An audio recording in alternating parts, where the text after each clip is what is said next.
So let's take a quick tour of the interface. You'll see right off the bat, we're looking at the active projects displayed just as they would be within WebShare with the tiles, a little bit of a description.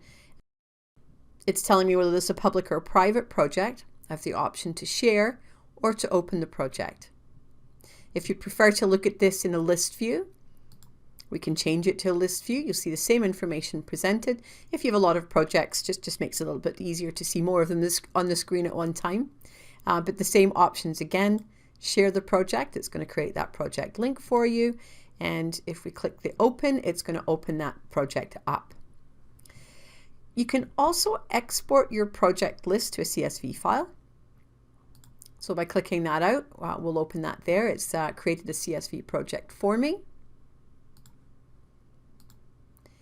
And if we go ahead and open that, you'll see that we have all the information about the projects that are contained within your dashboard at this particular point in time.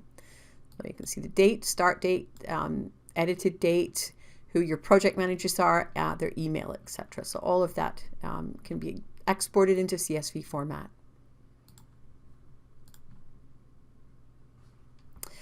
In addition, if you're searching for projects, if you happen to have a lot of projects, you can always just type in here. So I'm going to start to type in webinar, which is the one that we're going to be working with today. And you'll see it's filtered it out and it's only presenting that particular option.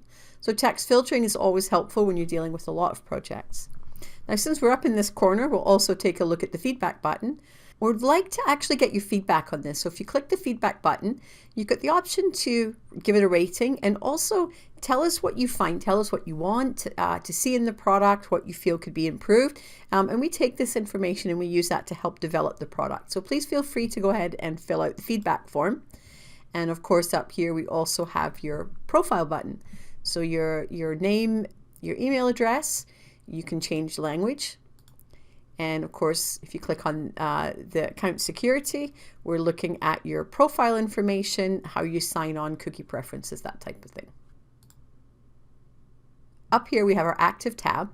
These are the projects that are live and that we're working on right at this point in time. If you have projects that you're no longer working on and you want to have them hidden, you can archive your project.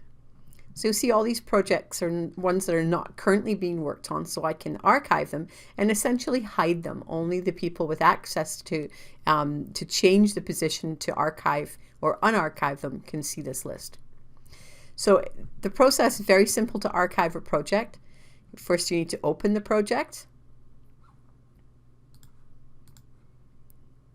And you'll see up in the corner here, this is going to be your archive project. So it's going to ask me, do you really want to archive this? Yes. So now when I go back to my projects tab, you'll see it under archive, or you'll see the webinar projects no longer visible, but it is still in my archive projects. And if this project comes back and you want to reinstate this as active, just simply click on the project and you can unarchive it. And when you look at that, it's now back on the list. One of the things you want to be aware of is if you click the project to delete it, if you actually want to delete it, when you open the project, there's no option to delete it while it's in active projects. So what you want to do is you want to archive it and then the delete option is available. So I'm going to just archive that again. I'm going to go back to my projects and look at the archived option, open it again, and you'll see now there's the option to delete. Now when I click the delete button, there is no undo for this. So there is a warning saying that when you delete the project, it is gone. It can't be recovered. So be super careful before you hit that delete button. Make sure you actually do want it removed from your workspace. So I'm going to get rid of that and I'm going to reinstate and unarchive our project.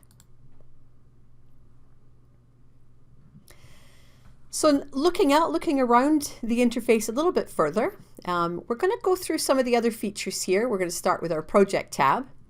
And then as we go through, you'll see there's a tab here that lets you manage your users. We're going to go through some group permissions. We're going to look at analytics and we'll discuss some settings.